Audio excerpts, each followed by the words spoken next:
Hi Pisces, this is Jav. Welcome pa sa ating channel. Gamitin ang reading na ito bilang gabay lamang.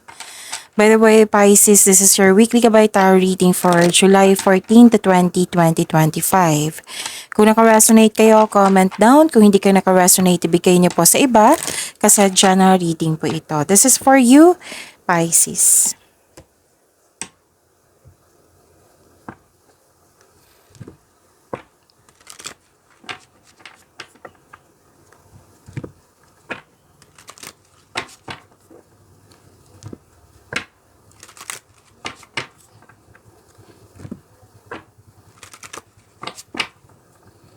Para po ito sa iyo, Pisces, for this week, July 14 to 20, 2025.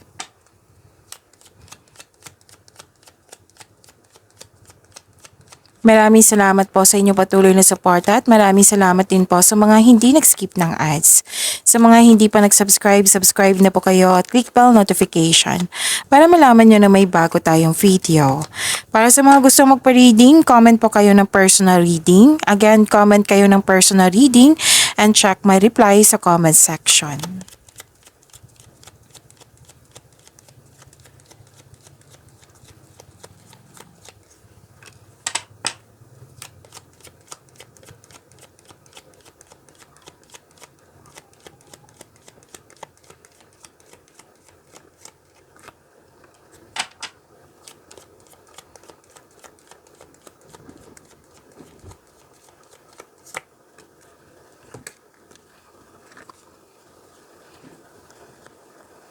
Prosperity is yours, Pisces. Claim niya po. Nakita ko dito may nag-uusap sa property or sa domestic matters. Ang ilan sa inyo gusto niyo magpahinga sa bahay or nagpahinga kayo sa bahay ngayon na or vacation leave ito. Kasi you felt calm, relaxed, and security pag nagstay sa bahay.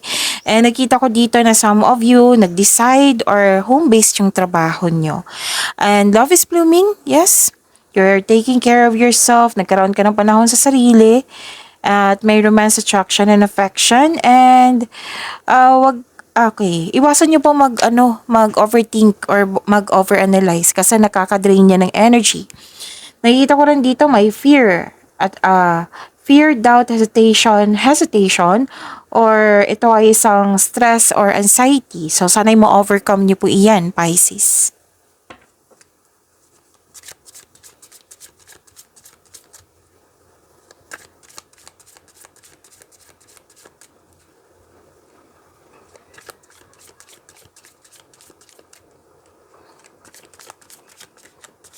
Energy po ni Pisces. Andito po si Angel of Innocence.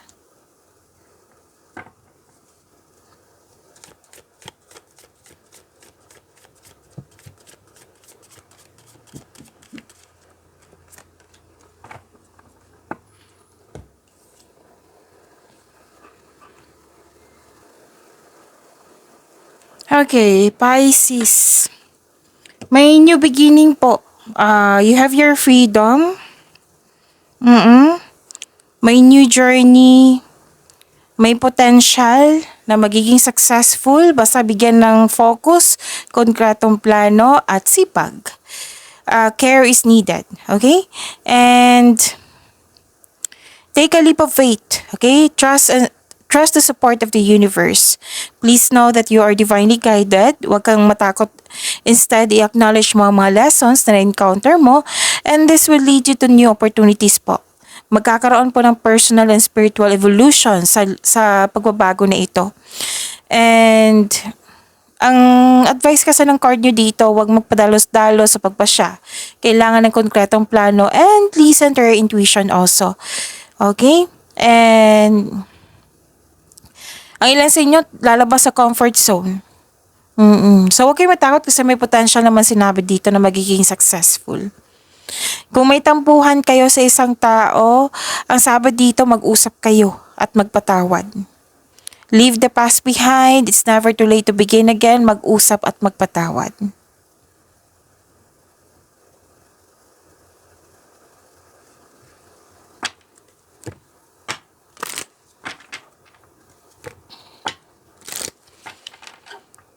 Ang ganda nito, Pisces, kasi may parating na blessings po, gift from the universe, posibleng new job opportunity or unexpected sum of money. Pwede din nag-take ka ng first steps para ma-enhance o ma-increase yung kaperahan mo. Ang pagbabago na ito ay may unlimited growth towards to your finances. At may plano mag-level up dito sa mga may relasyon, no? Bumili ng bahay, mag-iipon para bumili ng bahay. Yan, nakikita ko. At kontento na kayo sa inyong pagmamahalan. So yun na, may job opportunity, promotion, magkakaroon ng financial growth and stability. Okay, so ang ganda nito.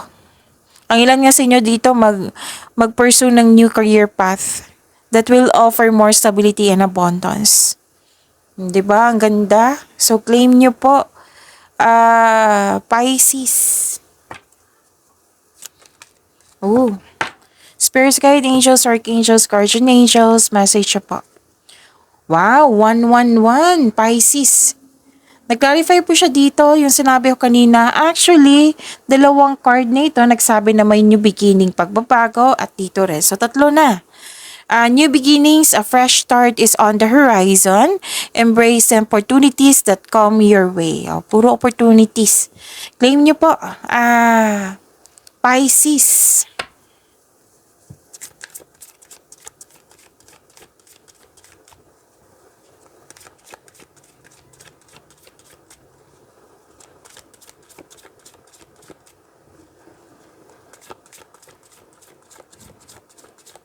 Career and money ni Pisces.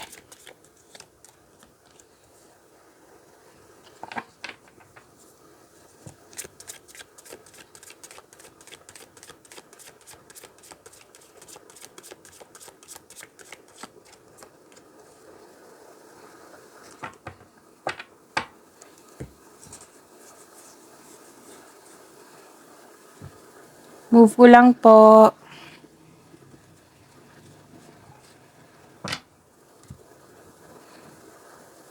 Okay, sa career and money nyo po. Nakikita ko dito, nagkaroon po ng anxiety at pag-alala. Worried ka at stress sa trabaho, sa negosyo, sa kaperahan. Ito ay magdudulot ng pagkawala ng tulog or focus. At sabi ng card dito, makakatulong po na may kausap ka. Pwedeng kausapin mo yung mentor mo.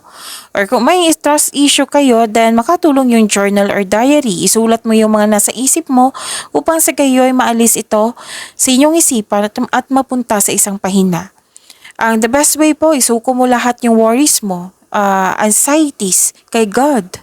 At maghingi kayo ng divine assistance. Okay? Huwag kayong mag-alala kasi sinabi naman dito na you are divinely guided. This card tells you to make change.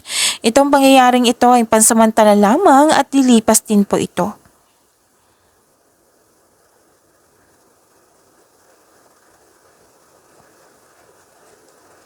Okay. So, huwag kayong mag-alala kasi nakita ko naman dito na maging maayos din ito. Natandaan nyo yung sinabi ko kanina dito na may promotion. May promotion din dito. So, alam nyo naman kung ano yung promotion, di ba? Yung sabi ko sa inyo halos araw-araw na pwedeng pagtaas ng kitas, sweldo, allowance, pwedeng maraming mga orders dyan, project, kliyente, pwede din na literal na promotion, pagtaas na sa inyong posisyon. Okay? May promotion po nang dahil sa kasipagan nyo. Okay? May financial growth after a period of struggle. Your discipline and hard work are paying off, so enjoy this time. So, may magandang balita na parating po or may bagay na matutupad. May parating na good news po, especially after a period of struggle. See? Sabi ko sa inyo, huwag kayong mag-alala sa anxiety, stress na ito. Magkakaroon din ng healing at papasok yung mga blessings na sinabi ko kanina. So, feeling proud ka sa accomplishment, in-acknowledge mo yung success at may matatanggap kang papuri from other people. So this means this is recognition, napansin ka, na-recognize ka, yan. So nagsumikap ka at deserve mo itong tagumpay na ito. Allow yourself to shine in this moment.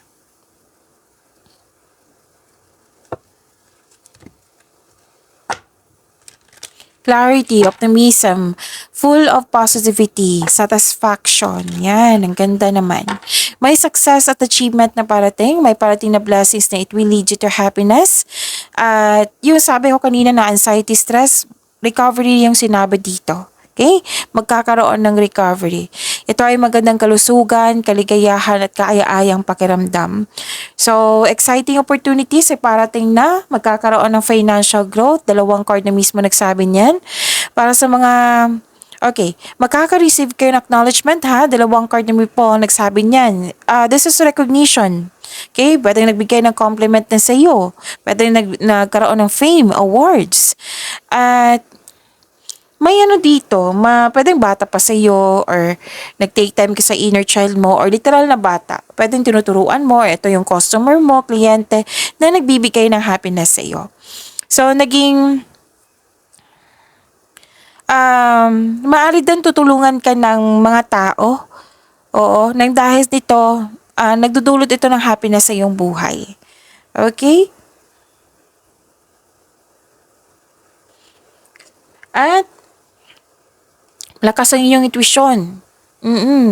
Kung may sikreto, kung may nanloko, kung may manloloko, malalaman mo yan kasi malakas ang iyong intuition. And ang sabi ng card dito, follow your intuition in making financial or business decision. Know that the answers are already within you. Huwag kang umasa sa opinion ng iba.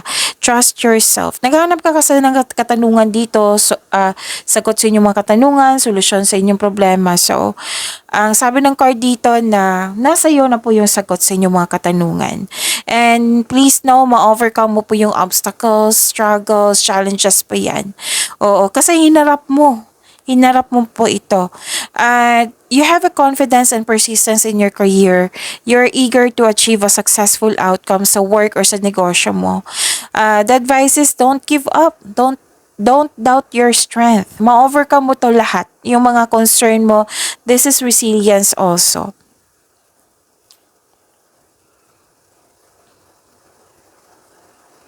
And nakikita ko dito, nagbabalanse ka dito kasi may offer. So, nag-iisip ka dito kung tatanggapin mo, kung ano yung pipiliin mo, at may gagawa kayo ng desisyon. So, take time at magkaroon kayo matibay na plano bago kayo pumili. Or may nakita rin ako dito mag-change career or papasok sa negosyo. At nag-iisip ka, nagbabalanse ka dito kasi ayaw mo magkamali sa pipiliin mo. So, don't hesitate too long ha. Kasi, sabi ng card, baka mawala itong pagkakataon na ito. So, kailangan na pag-isipan ng mabuti. Don't hesitate too long. And makinig din kayo sa inyong intuition. Okay?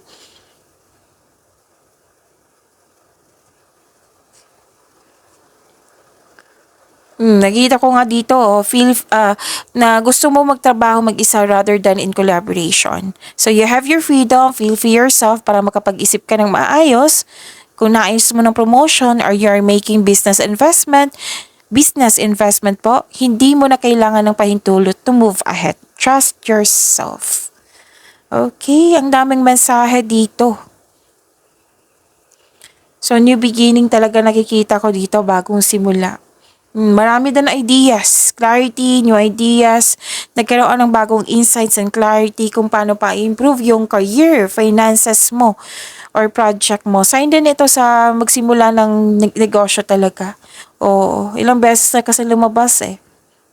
Negosyo or change career po ito.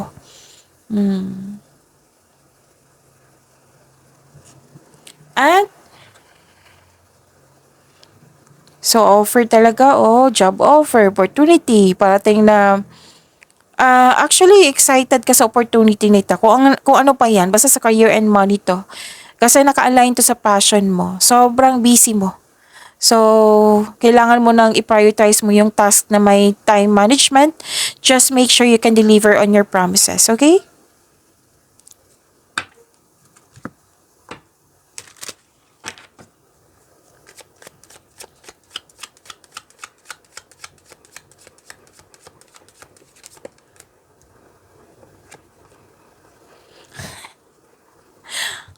Pisces, tingnan nyo. Thank you po, Spirit's Guide. New beginning. Pinupush talaga, oh. New beginning puro. So you will start a new job and life. Clean sweep over. Hit the reset button. Oh, wow, new beginning. New beginning for me, that is bagong pagkakataon.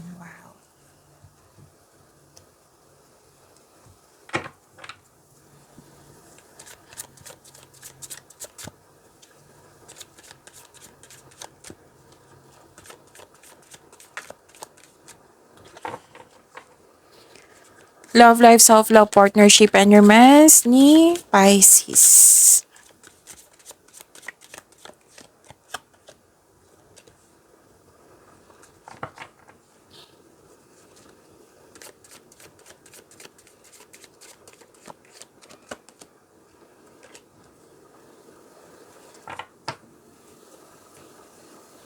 Okay, may nakalimutan ako. Andito po si Angel of Innocence, right? So, let's say the power affirmation. Oo. To attract more blessings. Let us say, I am free to find my own path and have strength for the journey ahead. Again, I am free to find my own path and have strength for the journey ahead. Yan.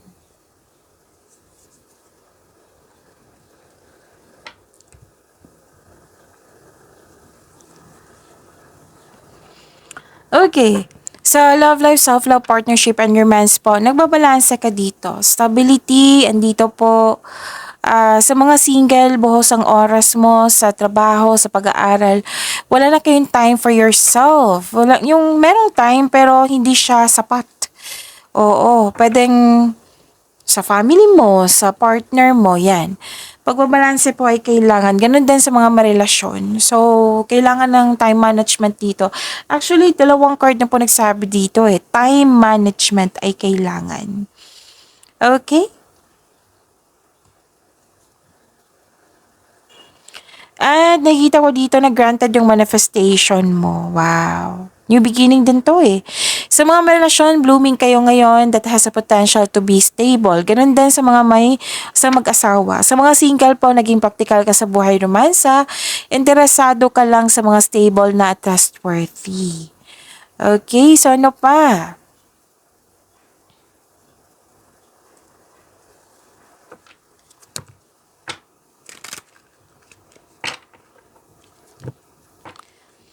Okay. Sa mga single po, this card tells you na huwag madaliin upang magkaroon ka ng karelasyon. Kailangan magkaroon kayo ng same vision for the future upang sa gayoy magkaroon kayo ng isang healthy relationship soon. Sa mga relasyon sa buhay mag-asawa, you are moving fast in the relationship. It might be nagmamadali kayo, kailangan talaga may ganap, ganun. Making sure ng couple ay nagkaroon ng vision for the future. Mag-create kayo ng solid foundation at mag-establish kayo ng kahit anong plano po before taking this relationship to the next level. So ano pa? Okay, nakita ko rin dito.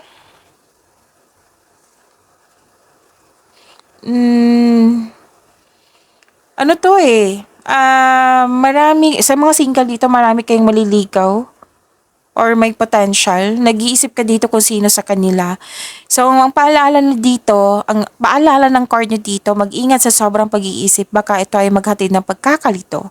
Sa mga relasyon, sa buhay mag-asawa, may temptation ako nakikita dito eh. Pwede yung temptation sa isang bagay or sa isang tao. So, ingat na lang po kasi committed kayo. Pwede din hindi kayo ito, pwede sa isang tao. Oo, so ingat na lang po.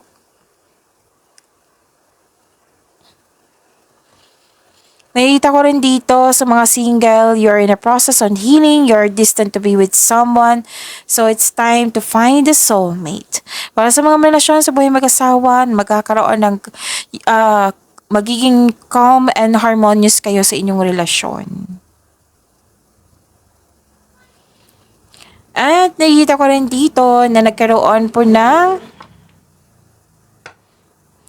yung mga single dito ha. Sabi ng card dito, may parating sa inyo na matagumpay na stable na, at very kaakit-akit siyang magsalita. It might be this is a fire signs, Aries, Leo, Sagittarius, or an air signs, Gemini, Libra, and Aquarius.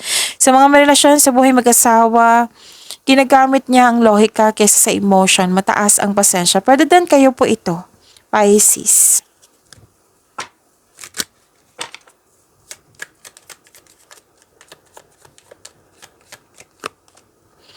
Overthinking. Yan yun yung sabi ni pasensya na po, nabubulol na ako. Overthinking, playing, yan yun din yung sinabi kanina dito. 'Di ba? Overthinking, playing negative scenarios in your head is creating issues which weren't there at first. So, huwag kayong mag-overthink, ha?